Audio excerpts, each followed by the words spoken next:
රිතු ගිහින් අච්චාරු ටික බලන්න. කමල පොඩක් ඉඩ දෙන්න. ඔන්න මං එළුවන් අරන් ආවා. ආයිපුවලා ඒ මොන්ටු මොකද මේ ජීප් එක ස්ටාර්ට් වෙන්නේ නැත්තේ? පරිණිති? ඇයි බාප්පේ? අනේ පුතේ කඩේ අතුරු කොහෙවත් පේන්නේ නැහනේ. පොඩ්ඩක් ඉන්න බාප්පේ මං අරගෙන එන්න. හර්මන් එන පූජාව ගන්න. කොහෙද මේ හදිසිය දුවන්නේ? පූජාවට අත ගන්න. මෙන්න. පරිස්සමෙන් යන්න. අනේ හෙමින් යන්න පුතේ. මට කියන්නකෝ කොහෙද තියෙන්නේ කියලා. මන් දන්නවා.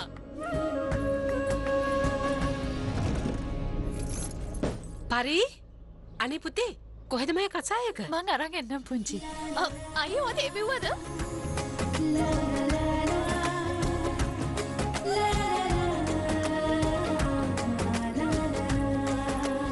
හරි හරියක්කේ. ඔයාගේ සුදු පාට ෂෝල් එක ටිකක් දෙන්නකෝ. මේකට වෙන එකක් ගැලපෙන්නේ නෑනේ. thank you. ඔයා පූජාවට යන්නේ නැද්ද? අනේ දෙවියනේ මේ ගෙදර සද්ද වලින් නම් අඩුවක් නෑ. මගේ පරිණීත්‍ර නම් තව අත් දෙකක් දුන්නත් කමක් නෑ. එතකොට හැමෝටම තවත් උදව් කරන්න පුළුවන්. පැටියෝ ඔය ටික කන්නකෝ. කන්න. බාප්පේ යතුරු අරන් ආවා. දෙවි පිටයි පුතේ. මෙන්න පුංචි ඔයාගේ මසායක.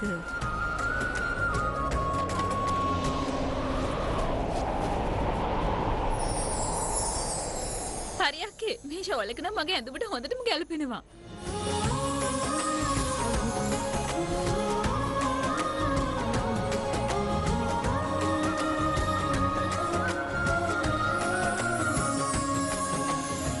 මේක ඔයා අරගන්න. ෂෝල් එක දුන්නාට thank you අක්කේ. හරි හරි ඔකට ඔච්චර ස්තුති කරන්න ඕනේ නෑ. ඔයා කැමති දෙයක් තියෙනවා නම් අරගන්න. මගෙන් අහන්න ඕනේ නෑ. තේරුණාද? මගේ ඇඳුම් නම් අහන්න නැතුව අරගන්න එපා. ඔයාගේ ඇඳුම් නම් මට ඕනේ නෑ. අයියේ අයියෝ මගේ කකුල. ඒ තාත්තේ ඔයාට මොකද උනේ? අයියේ නෑ මුකුත් නෑ මුකුත්. අයි මොකද උනේ? ඔයාට යන්න කියලා තියෙනවද තනියම එළියට යන්න එපා කියලා. කොයි ඉතින් කියන දෙයක් අහන්නේ නෑනේ. බලගෙන. මට පොඩ්ඩක් කතා කරන්න. දැන් නම් මට ඔයා ගැන ලොකු බයක් දැනෙනවා තාත්තේ. හරි කොහෙන්ද වාඩි වෙන්නේ? තාම ඔයාගේ කකුල හරියට සනීපත් නෑ. ඒ ත්‍රේස් පදින් තමයි කල්පනාව. පරිණීත් ඔයා අමතක කරන්න එපා ડોක්ටර්ස්ලා කියපු දේවල්. පරිණීත්. පුරාම තමයි තේරෙන්නේ. තාම ගියොත් ඔය තුවාලේ කාලයක් යනකම් සනීප වෙන එකක් නෑ. තාත්තේ ඔයා මං කියන දෙයක් අහන්නෙම නැහැ නේද? ඔහොම ඉන්න. අපේ ගෙවල් වල දුවලා තාත්තලාගේ කකුල් අල්ලන්නේ නෑ. හැබැයි ડોක්ටර් කෙනෙක්ට පුළුවන් නේ. එහෙම හිතලා මට බෙහෙත් දාන්න දෙන්න. ඉන්න මං ඕක කරන්නම්. පරිණීත් මං කොච්චර කියලා තියෙනවද? දුවෙක් තාත්තට ඔහොමද කතා කරන්නේ? කට පියාගෙන ඉන්න කියලා මං කොච්චර කිව්වත් හරි ප්‍රීති. මම තමයි ඉතින් හැමෝටම හැමතිස්සෙම කෑ ගහන්නේ. මේ අසරණී ඉතින් ඉඳලා හිටලා මට ආදරේට කෑ ගහනවා. එහෙම නේද දුවේ? අම්මට දිවුව තේරෙන්නේ නෑ. තාත්තලා ගැන වදුවින් ඉඳ තමයි දුරත් අම්මලා වගේ කියලා කියන්නේ. ඔයා බයරතු ඉන්න. මට දැන් හොඳයි. අද ඔයා කොලෙජ් යන්නේ නැද්ද? පරියක්කේ. ඔයා දැන්ටමත් ගොඩ පරක්කුයි. පරි කියන්නේ මොකද? එයාට ලස්සන නමක් තියෙනව නේද? ඔය නම් වල කෑලි කියන එක නවත්තනවා. වැදගත් විදියට නම කතා කරන්න. නැත්නම් ඉතින් අපි නමක් දාපු එකේ තේරුමක් නැහැ නේ. දරුවෝ ඉන්නේ පවුලේ නම ගෙනියන්නේ. ඒකෙත් කෑලිනේ ඕගොල්ලෝ කතා කරන්නේ. අයියේ නිති නිතරම පරි කියනවනේ. ඉතින් පරිණීත්ට හැමෝම පරි කියලා කතා කරන්නේ. අපුයි දෙයනේ. නිදියේදී මම ලෑස්ති වෙලා හිටියේ නැත්තම් එයා මාව මරලා දායි. හැබැයි එක දෙයක් නම් මට තේරෙන්නේ නැහැ. මේ දින කොහමද අඹයාලා උනේ? අපේ පරිණීත් හරියට සීතලට හමුන හුලන් රැල්ලක් වගේ. එතකොට අර නිති පත්තු කරපු රතින් पूरी नई मिसाइल है एडी बकरी स्टाइल है पल में यहाँ तो पल में वहाँ हरदम करती फ्लाइंग है බලාගෙන යන්න දරුවෝ බලාගෙන. ඇය නංගී අපිවත් පොඩ්ඩක් හප්පයි යන්නකෝ.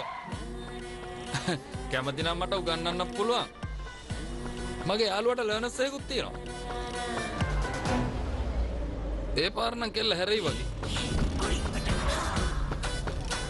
රාහුල් මගේ නම රාහුල්.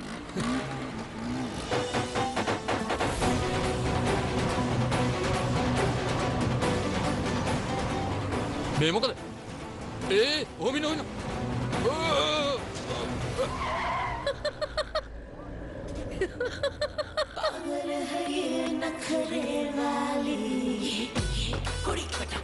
හෝ වීරයට මොකද උනේ? දෙයියෝ මතක් වෙලා කෑ ගැහුවේ? මූණත් හොඳටම කළු වුණා. ඊළඟ සැරේ පාරේ ඔහම වැඩ දාන්න આવොත් එහෙම මේ ස්කූටියටම හප්පලා චප්ප කරලා දානවා. තේරුණාද? නිති. නිති කියලා කියන්නේ මගේ නම. හරිද?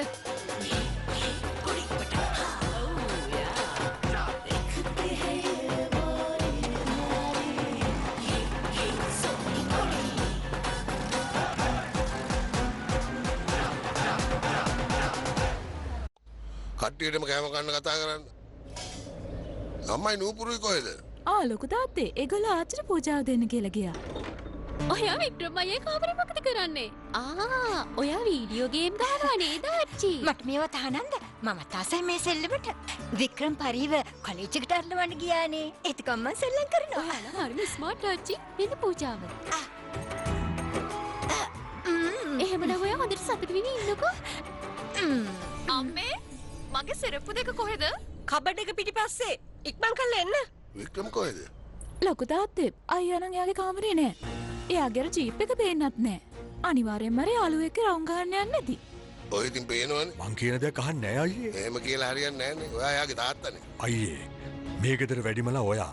එයා ඔයා කියන දේ අහන්නෙත් නෑ. ඉතින් මං කියන දේ අහයිද? මං නමට විතරයි තාත්තා. දෙවිපීට. දිවිපේටයි. අයියේ මෙතන අක්කගේ වැරද්දක් නෑ. ළමයි හැමෝගෙම වැඩිමලා වික්‍රම්. බලන්න පරිණිතෝ වුණත් කොච්චර පරක්කු වෙලාද හම්බ වුණේ. අපි වික්‍රම හුරතල් කරා වැඩි. මට නම් හිතෙන්නේ අපි හැමෝගෙම හුරතලේ තමයි එයා නරක කළේ. එයා දන්නේ නැද්ද පරිණිත් කොලෙජ් යන වෙලාව කියලා? එක වැඩයි එයාට පැවරුවේ. ඒකවත් හරියට කරන්නේ නැහැ. අයියේ කොලෙජ් එක වැඩි ඈතක නෙවෙයිනේ. පැය භාගෙන් යාට එතෙන්ට යන්න පුළුවන්. අද අපි ආව තනියෙන් යමුද? කොහෙත් මෙපා. කෙල්ලෙක්ව තනියම ගෙයින් පිටට යවන එක කොහෙත්ම හොඳ නැති වැඩක්. අද සමාජෙත් එච්චර හොඳ නෑ. කොයි වෙලාවෙ හරි අනතුරක් වෙන්නත් පුළුවන්. දැන් හැදෙන අයට අනිත් අය ගැන කිසිම ගෞරවයක් නෑ. ඒ හින්දා පරිණිත්ව තනියම යවන්න බෑ. හරි මං යාව කොලෙජ් එකට ඇරවන්නම්. හැබැයි ඉතින් කඩේ අරින්නත් තියෙනවා. වෙලාව 9ත් වෙලා පරි. අනේ මොනවද කරන්නේ? මොකද මේ? තාම ලෑස්ති නැද්ද අනේ? දන්නේ නැද්ද අද කොච්චර වැදගත් දවසක්ද කියලා? ඇයි අද